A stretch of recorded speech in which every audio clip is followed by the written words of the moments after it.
Contractuary.com is the innovative online recruitment portal taking the actuarial world by storm. David Crawford, CEO of Contractuary, took some time to tell us a little about his life, his work, and his plans for the future. I was born in Belfast in 1966 and lived in Glengormley. Certainly the troubles were sort of starting to brew up and go, get underway at the time. And although we not directly affected by that, thank God. Certainly tough time for anybody growing up in Belfast at that time. I found myself caught up in a riot one day, actually, when I was about 6 years old. I probably shouldn't have been there, but I didn't really know what I was doing, is my excuse. Then we moved to Yorkshire in 1972 because my mother was homesick. She was from Yorkshire, and we moved to Ripon, which was a lovely rural city. It's actually a cathedral, so it's a city, although it's more of a feel of a town. So that was in the countryside, very near the countryside. I just loved going out playing football all day with my friends, and it was just a lovely time. And it was certainly all sounds a bit Julie Andrews and Sound of Music, but that was my strong recollection of it. Having never really been one for school, David was recognised more for his entrepreneurial ability, doing almost anything to make ends meet from a very young age. My father sat me down when I was about 13 and said to me, "Right, son, you're going to go through puberty now, and we're not going to get on for 5 years or so." And funny enough, it did turn out a bit like that. But my father was running a nightclub in Portrush here called Tracks at the time, and I was, working in the bar for him. It was my uncle that owned it, and my dad ran it for my uncle. And basically, I think I was just partying so much at the time, just being a normal young 18-year-old or whatever. Probably he was fed up to the back teeth of it, and he just sort of... I turned up at the house one day, and the bouncers from Tracks were there to make sure that I couldn't get into the house, which I thought was slightly overboard. My suitcase was outside, and I was handed my toothbrush, so I had to clear off at that point, and went and stayed in a guest house, but I had no way of making a living or anything. So what I did was I went down to Tesco's the next morning, bought a whole load of bread and stuff, and ham and tuna fish and stuff, and I made homemade sandwiches and cut them all up.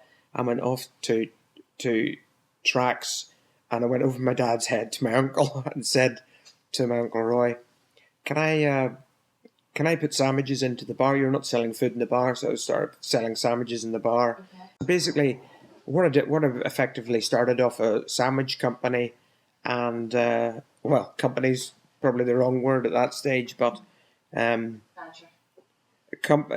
sandwich venture. And I had a slogan, Davy's Sandwiches, you've got the grin to get them in. And it was quite funny. It seemed to go down well. David embarked on his adult life studying mathematics in Manchester. But even then, he was still unsure as to what direction he wanted his life to take. On realising his mathematical potential, David discovered the actuarial profession. So, in a bid to demonstrate to his father just what he was capable of, David set his sights high. The old man's always thought I was stupid, so I'll have to have a bash at that anyway and see if I can get these exams and prove him wrong. And I went off to study the actuarial science diploma in 1990 at City University. Did that and got most of the exemptions, but and went off on an actuarial career path at that point in time and got a job in Belfast studying to be an actuary. But I wasn't perhaps overly suited to it because again the work was, there was quite a lot of hard work attached to it, and I felt it wasn't the best use of my skills. I'm probably better off in a sales capacity or an ideas capacity, and I went off to become a financial advisor then at that point, and set up my own business just in a self-employed capacity, and did that until I was about 30, and then I felt like a change, and I suppose I always like changing and mixing things up a bit, and I thought, well, what about fish and chips? And my girlfriend at the time sort of looked at me as if I was mad, and we basically opened a chip shop in Portrush here. It didn't go well, so I thought to myself, how difficult is fish and chips? That's actually easy, how hard could that be? And I got that completely wrong. It wasn't about how intellectually demanding it was to basically the concept of running one. And it was more to do with how tough you're prepared to be as a person. And I wasn't that tough, and I found it difficult dealing with staffing issues and stuff like that. And all the customer, the chip shop was opposite a nightclub, so the customers after midnight were were quite challenging at times, and that there's probably a few stories I could tell you about that we can't film. Was that your girlfriend, David? Oh, just on the phone? Yeah. That's Libby. Yeah, I've been seeing her since it's actually a year next week. So yeah, she's a great girl, and gets on really well with my son Jack, and she's a chef actually. So the three of us all enjoy sitting down to her food, and that's probably put on a little bit of weight in the last year as a result. Shiny well fed. Very well fed, thank you. Yeah, we're always talking about going on a diet, so it's always going to be next week. Is that the way it works? So I sort of thought I was actually going to end up in the asylum if I kept going with this fish and chip shop. So I realised I had to kind of get out of it, but I had no escape route. But at this stage, and I didn't really know how I was going to get out of it. So what I thought I would do is kind of return to the financial services industry, but in a different guise. And I saw that, in fact, my brother was working in the recruitment field in a different sector, and I was looking at him, and he seemed to be doing really well and seemed to be quite suited to it, and I have sort of similar skill sets to him. So I thought, well, you know what, I should be doing it in what I know about, and I set this up above the fish and chip shop with a friend of mine called Mark Heller, who's still a good friend of mine, and we set the business up together in 1999 or 2000, above the fish and chip shop. Mark worked from home in England, and I worked from the chip shop. And what I had was cameras in the shop, so I could see if customer came in. So I might be on the phone to somebody like a director at PricewaterhouseCoopers, finding out what sort of actuarial requirement they had and how the business was going and this, that, and the other. And then I'd have to say, sorry, I have to actually go into an urgent meeting here. I do apologise, when in fact the urgent meeting was really a drunk guy off the street coming in for fish supper.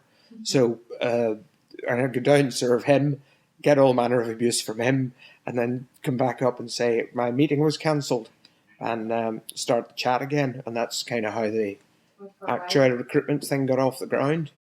We actually started an offshoot business, which was an actuarial placement scheme for undergrads, and again we were the first in the market with that, and started that off, innovated into the marketplace with that, and then we gradually drifted towards the contract recruitment area. And I suppose the contract market suited me better because you maintain regular contact with these guys. They're all effectively like small businesses, and I'm effectively a small business, so I felt that I understood them, they understood me, and that's how we started to drift more in that direction.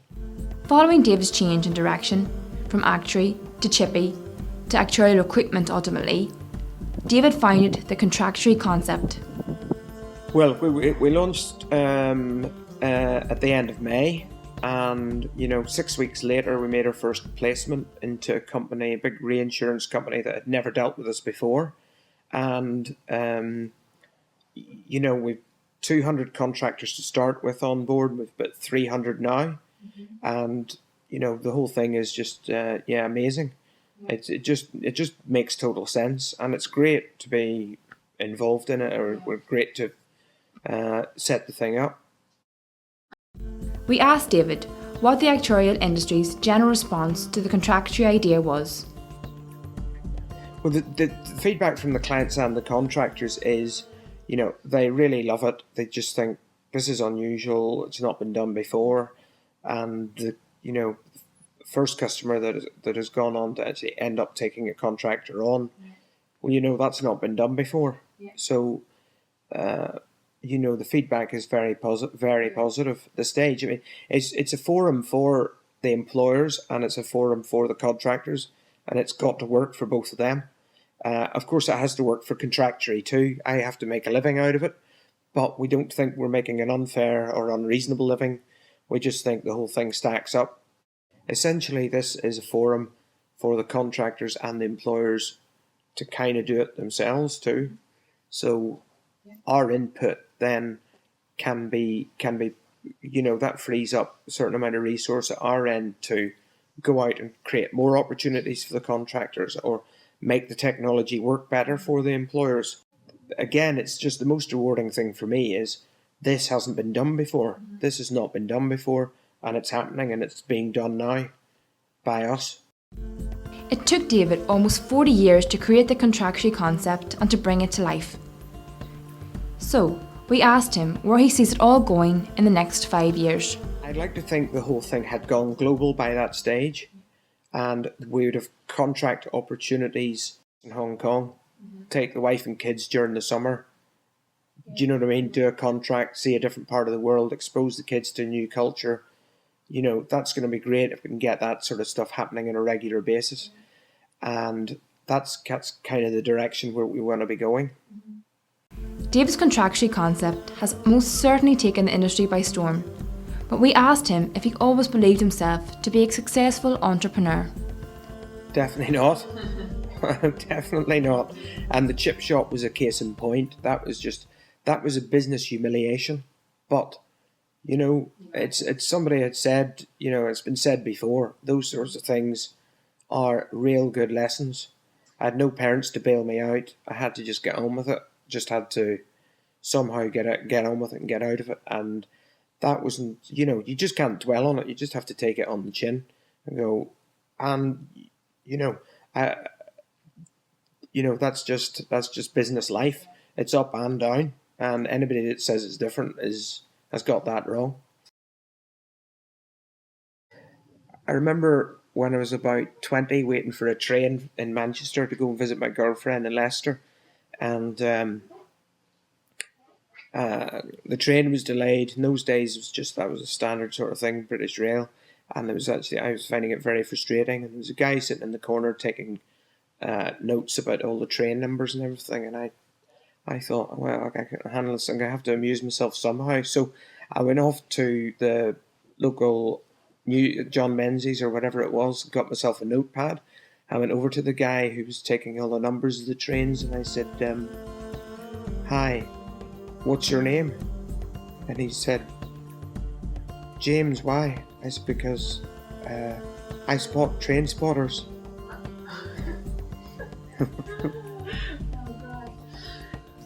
David Crawford is the man behind Contractuary, the founder of the world's first free-to-use actuarial equipment portal and the backbone of its functioning.